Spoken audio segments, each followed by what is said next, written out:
Қазір сіздермен Интеграл Свою каналындағы мына есептерді шығаратын боламыз. Соңғы шығарған есептер екен, көрейік. Біріншісі x квадрат көбейтілген e-нің x дәрежесі дейді. Ал енді бастайық.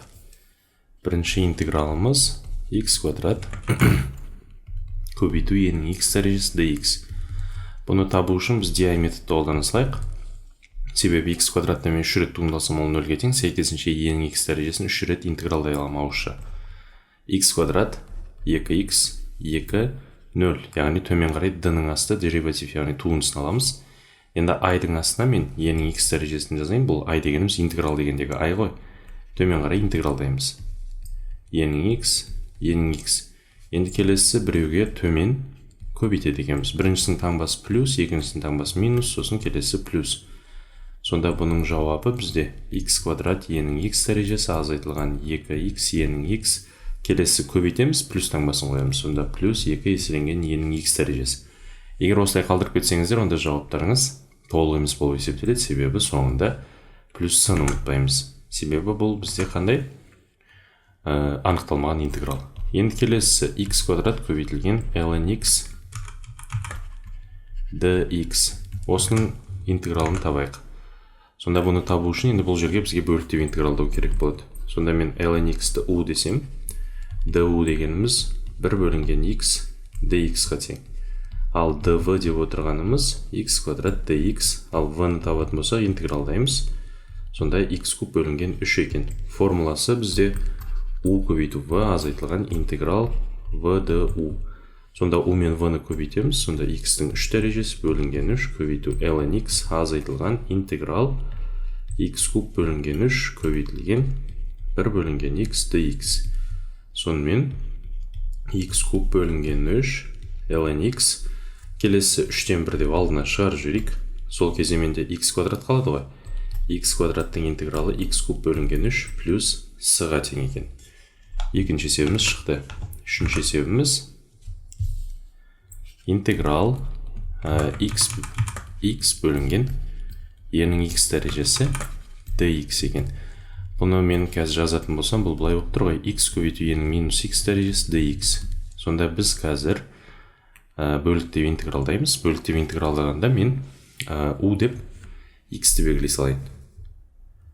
Сонда бізде u дегеніміз x болса, du деп отырғанымыз dx. Ал dv дегеніміз сонда e-нің минус x дәрежесі dx. Ал v деп отырғанымыз сонда бұл минус e-нің минус x дәрежесі екен. Ал енді формуламыз бойынша минус x көбейту e-нің минус x қосылған интеграл e-нің минус x dx. Яғни міне бөліктеп интегралдаудың формуласын қолдандым. Ал енді келесі минус x e-нің минус x. Енді бұның интегралы азайту e-нің минус x плюс c деген шығады екен. Сонымен міне бөліктеп интегралдау арқылы есептедік. Немесе бұған di методты қолданысылайық. d дейінде x-ті жазайын. i-дың астына e-нің минус x дәрежесін. Туындысы 1, 0. Ал бұны интегралдаймыз. Сонда бұлай келесі e-нің минус x дәрежесі. Бұлай біреуге төмен көбейтеміз ғой. Бірінші көбейтіп плюс таңбасы, екіншісі минус қоямыз. Сонда көбейтетін болсақ минус x, e-нің минус x. Келесі 1 мен көбейтетін болсақ таңбасы бірінші плюс, сосын минус таңбасын қойсақ бұл минус e-нің минус x плюс c деген шығады екен. Сонымен көріп отырғандарыңыздай қай жолмен есептемесеңіздер де жауабымыз бірдей шығады екен. Қазір бұны нөмірлеп қояйын. Бірінші, екінші, үшінші есептеп. Ал енді келесі арктангенсті интегралдаңыз дейді. Төртіншісі интеграл арктангенс x dx. Бұны интегралдау үшін u тең арктангенс x дейміз. Ал du деп отырғанымыз 1 бөлінген 1 плюс x квадрат dx-ға тең. Ал dv деп отырғанымыз dx-ға тең. Сонда v дегеніміз x-ға тең болады екен. Енді арктангенстің бөліктеп интегралдаудың формасы бойынша u мен v-ны көбейтеміз. Сонда x көбейту арктангенс x. Келесі азайтылған интеграл x 1 қосылған x квадрат dx. Яғни бұл v du интеграл v du ғой. Енді бұны есептеу үшін мен x-ті дифференциалдың астына кіргізіп жібере салайын. Сонда бұл x арктангенс x Сосын минус мында 2-ден 1 интеграл дифференциалдың астына бұл x квадрат болып кірді, оған 1-ді қоса салайық, бәрібір ештеңе өзгермейді ғой.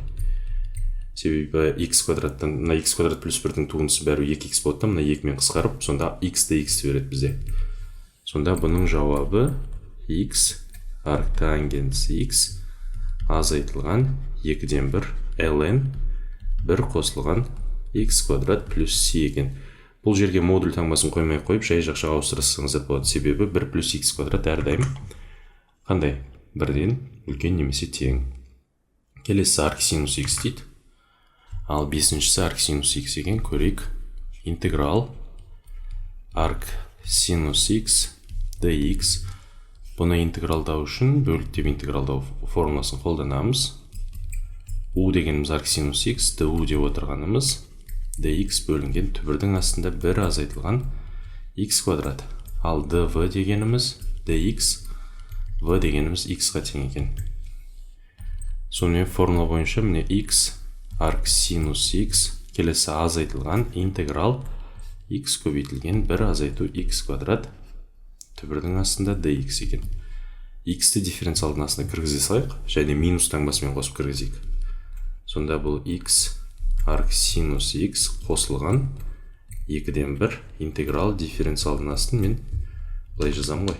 1 минус x квадрат бөлінген түбірдің астында 1 азайтылған x квадрат.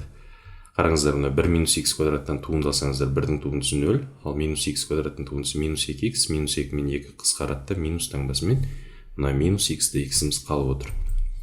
Сонда бұның жауабы x арк синус x сосын келесі қосылған түбірдің астында 1 азайтылған x квадрат плюс c деген шығады екен. Міне бұл арк синустың интегралы. Келесі арк косинустың интегралын тура осылай табасыздар, оны өздеріңізге қалдырайын. Ал енді біз қазір мына x пен синус x-тің көбейтіндісін қарайық. Интеграл x көбейтілген синус x dx. Бұндай кезде біз DI методты қолдана саламыз. Мұнда x-ті жазам 1, 0, мұнда синусты жазам, бұны интегралдасам минус косинус x, ал оның интегралы минус синус x. Көбейтеміз, таңба плюс, таңба минус. Сонда бұның жауабы минус x косинус x қосылған синус x плюс c деген шығады екен. Келесі 7-ші есебіміз e-нің x косинус x. Бұл енді жақсы есеп. e-нің x косинус x dx. Бұны есептеу үшін біз 2 рет бөліктеу интегралдау формасын қолданатын боламыз. Себебі бұл жерде біз мына DI методты қолданамаймыз. Себебі екеуінің де жеке-жеке алып қарасаңыздар туындысы шексіз. Онда мен u деп e-нің x дәрежесін алсам, du дегеніміз e-нің x dx-ті береді бізде. Келесі dv дегеніміз косинус x dx болып тұр ғой. Сонда v дегеніміз синус x екен. Сонда орнына қойсақ, енді бөліктеу интегралдаудың формасы бойынша e-нің x дәрежесі синус x азайтылған интеграл e-нің x дәрежесі синус x dx. Тағы да бір рет бөліктеу интегралдаймыз. U деп бастапқыда біз көрсеткіштік функцияны алсақ, есеп біткенше солай алуымыз керек. Егер қазір мына жерден косинус x десеңіздер, бастапқы функцияға келіп, бастапқы интегралға келіп қаламыз. Ал енді келесі dv деп отырғаным синус x dx-ға тең болды, ал v дегеніміз минус косинус x екен. Ал енді есептейік. Сонда міне e-нің x синус x, u мен v-ны көбейтеміз, минус, бірақ мынамен плюс болады, сонда қосылған e-нің x дәрежесі косинус x. Ал енді формула бойынша минус v du еді ғой. Минус мен мынау минус плюс болады да, бірақ мына алдында тұрған минуспен тағы да минус болады екен. Сонда интеграл e-нің x дәрежесі косинус x dx деген шықты. Және плюс c-ді осы қазір жаза салайын мен. Сонда бастапқы берілген анықталмаған интегралымыз мына жерде тура сондай минус таңбамен шықты. Енді осыны мен теңдіктің сол жағын өткізе салайын. Бұны с1 деп белгілеп қояйын. Сонда бұдан бізде не шығады екен?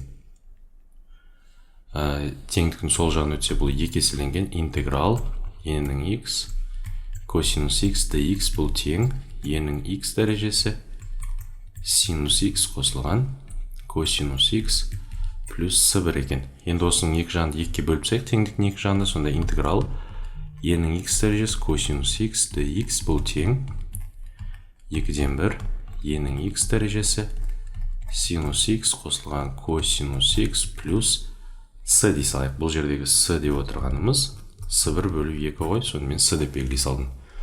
Сонымен міне мынадай циклға түсіп қалатын есептерде осылай екі рет бөліктеу интегралдау арқылы шығара салады екенбіз. Ондай болса, мына e-нің x дәрежесі синус x дегенді оны өздеріңізге қалдырайын. Оны өздеріңіз есептей аласыздар. Ал енді келесі мына есепті қарайық. Бұл да қызық есеп екен. Интеграл ln x бөлінген x ln x дейді, dx дейді. Бұны шығару үшін мен қазір мына 1 бөлу x-ті дифференциалдың астына кіргізіп жіберейін. Бұл дегеніміз мынандай ғой сонда. Мына жерде 1 бөлу x тұр деген сөз ғой. Бұны дифференциалдың астына кіргізсек, ол ln болып кіреді. Сонда интеграл ln x бөлінген ln x дифференциалдың асты ln x екен. Сонда бұл неге тең болады? Мынаны тағы да дифференциалдың астына кіргізіп жіберуге болады. Сонда бұны тағы бір дифференциалдың астына кіргізсеңіздер, бұл ln x болып тұр ғой. Сонда мынандай болып тұр ғой бізде формуламыз. dfx бөлінген fx бұл ln fx плюс c деген шығады екен. Сонымен міне ln x 1 бөлінген ln x-ті дифференциалдың астына кіргізіп жіберсек, ол да ln x деген шықты. Сонда бұл бізде мына формаға келеді екен. Енді күрделі формасын жаза берейік, күрделі функция үшін. Міне мынандай fx дифференциалдың астында fx болатын болса, онда бұл fx-тің квадраты бөлінген 2 плюс с деген шығады екен.